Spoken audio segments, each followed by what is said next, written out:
Hey, everybody, and welcome back to another weekly edition of All Aboard. Today, we are going to be talking about objections. The tip of the week is how to handle objections in a way that doesn't make you feel kind of like that forceful, pushy salesperson. Okay. And what we are going to be talking about today is the framework that we use to do just that. It's a framework that we've developed over the last couple of years. It's helped us with all of our outbound efforts tremendously, right? And so if you don't know me or you don't know the agency Peachy Insurance or Next Call Club, of what we do is that we are primarily an outbound focused company, right? Where we do so much with internet leads and outbound calling.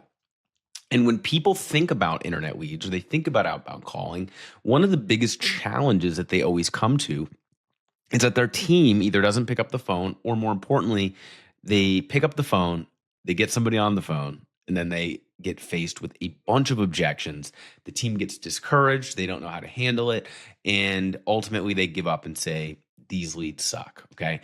The reality is there's tons of people winning with outbound, but objections aren't only on outbound, right? We get objections at the sale, we get objections on inbound, we get objections at bundling, we get objections when asking for referrals. And the good news is that this framework can help you with all of those. Okay. So let's go ahead and dive in. We'll talk about the framework and how we use it day to day. All right, everybody, here we are. Here is the framework. We call this framework AEO. Okay. So we are huge fans of acronyms. We used to use the one, and actually still do. I don't know how we would say used to, FORM, FORM, in sales. And so anytime we can get an acronym to make something simple, we do it. And so that's what we've done with our objection handling framework. It's AEO. Okay. And I'll talk about what AEO stands for in just a minute, right? But the whole idea is to give salespeople, give outbound callers, give your service people, give anybody who's really talking to customers a framework to overcome objections in a way that doesn't make the customer feel like they're being pushed around, or that that they're dealing with a pushy type of salesperson. Okay. So before we get into that, we want to ask the question of like, why do people struggle with objections? Okay. And here's the legend himself on the right, Ziglar, right? And he says like every sale has 5 basic obstacles, right? Like no need, no money, no hurry, no desire, and no trust. Okay. And so in most cases, we know that the first objection, no need, is not valid. Almost everybody needs insurance from a legal standpoint at a minimum. And then, we can make an argument that everybody needs insurance, right? That's why we're in the insurance industry. But if we think about those objections, right, like no money, there's plenty of people who don't have the money to do it. There's plenty of people who aren't in a hurry, right? Like it's something they were curious about, but they don't really feel the pain. They say no desire, right? Maybe they just hate insurance, just don't like dealing with it. And no trust, right? They don't know you or who you are. So I think this can help frame out the objections as a whole, right? It's like all of the objections that people give come back to these basic 5. But that doesn't always necessarily explain why people struggle with objections. There's a lot of reasons, right? And these are just some that I've seen over the years. One is that people don't know what to say. They're not quick on their feet. And that is going to come with repetition. That is going to come with practice. That's going to come with life experience. The more that you take shots on goal, the better you get at hitting the goal. So if you want to get better at handling objections, you need to practice hearing objections. And you've got to know that every time you don't overcome an objection, that is an opportunity to get better. And that's not to say that you can overcome every single objection. Some people are just really well-informed consumers that are really good at enforcing boundaries. Let's put it that way, right? And there's just no objections going to work on them. So the first one is people don't know what to say. So the first one is we can help you on what to say, but that's not enough. You can't just say the right thing and expect the objection is going to be handled. The next thing is sometimes people don't want to be pushy. They say, look, if I'm overcoming your objection, I have to be this pushy salesperson. That is absolutely not true.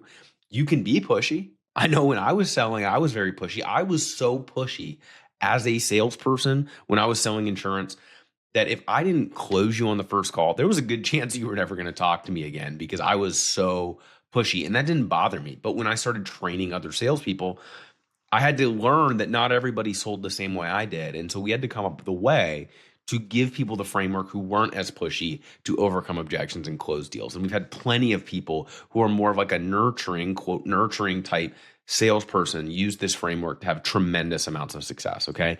The third one is sometimes people don't have the right mindset about objections. They think, oh man, I'm just getting rejected constantly. This is horrible. That is the wrong mindset. Objections are good. If somebody is giving you an objection, it means that they are engaged with you. What's the alternative? They could just walk out or hang up the phone. They could be apathetic and just not care about anything you have to say, right? If they are objecting to you, they are engaged in that you still have them on the hook. It's kind of like if you're in a fight with somebody or an argument with somebody and they're still fighting with you, it means they care. That's a good sign. If they're apathetic, might be over, okay? So just keep that in mind. Number 4, and I think this one is extremely important, is people see objections as zero sum. Either you win or I win, right? And it's kind of like that old boiler room quote, like I close you or you close me. And the reality is it's not zero sum. You can find win-wins, and the best negotiators are not saying like I'm going to force you to win or I'm going to start high and we're going to meet in the middle, right? Like the best negotiators are just really handling objections. And all they're trying to do is say, look, here's what I want and here's what I need. Here's what you want and you need. Can we find a win-win together? Okay. So if you feel like being overcoming objections makes you pushy or that it's zero sum, it doesn't have to be that way, right? And so here's how we do it in a way that it doesn't make it pushy, okay? Is that we use the AEO framework. The AEO framework stands for A, acknowledge, E, empathize, O, overcome. Okay, so the first thing that we want to do is we want to acknowledge what the person said. Then we want to empathize, right? Or align, right? You can use align as opposed to empathize. Either one works, right? Hey, I want to understand where you're coming from and let you know that I understand where you're coming from. And then overcome, right? How do we actually resolve the issue to find that win-win? And so what does this look like in practice? All right. And again, right, like a lot of the people watching this video, like I know that you are not always necessarily going to have to overcome a ton of objections on the sales side because you might not be talking to customers that much, but your team might, okay? But also you're going to have objections with your staff. You're going to have objections with buy-in. You're going to have objections with vendors and partners, right? So understanding these pieces and negotiating better on a day-to-day basis is going to help us, right? So what does acknowledge look like, okay? Hey, you know what? I hear you. You know, you're driving right now, and I can totally understand why that would be, you know, a deal breaker for you to have this conversation. We want safety and we want you to be on the road. And then we empathize, right? And if I was in your shoes and I was driving, especially if it was raining like it is right now, I probably wouldn't want to spend a bunch of time on the phone talking to someone like me either, okay? So what we've done is said, hey, I hear you. I've said your objection back to you. Where a lot of people fail is they hear the objection and they immediately rebuttal. And what that does is it makes the customer or the prospect feel like you're not listening to them. It feels like you're really just waiting for them to be done talking so you can say what you want to say. So we want to acknowledge what they say, make them feel validated, make them feel heard. Some people might be rolling their eyes at this, right? Well, if you're rolling your eyes at making somebody feel acknowledged or heard, I'm guessing that you get into a lot of arguments, okay? That's just my guess. I'm not trying to be judgmental, but that's a guess. Second is by empathizing, saying, look, I understand where you're coming from. And if that was happening to me, I think I would feel the same way, right? People want to feel understood.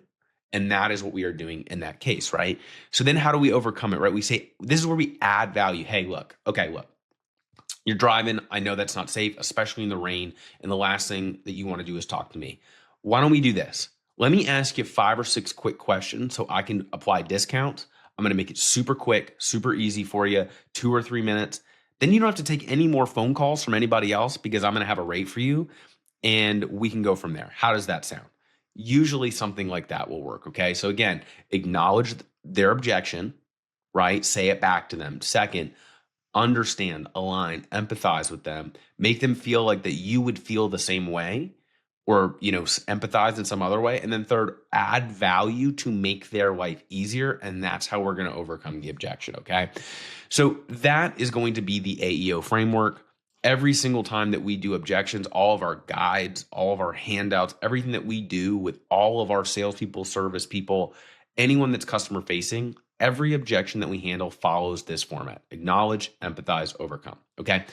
And so one of the things I want to do before we wrap this video up is talk about our sponsor this week. I've talked about our sponsors before, is that our sponsors help keep this newsletter free and they add a lot of value. And if I don't think that they are a good fit for agents, I will not ever put them on. So this week's sponsor is Easy Mail, okay?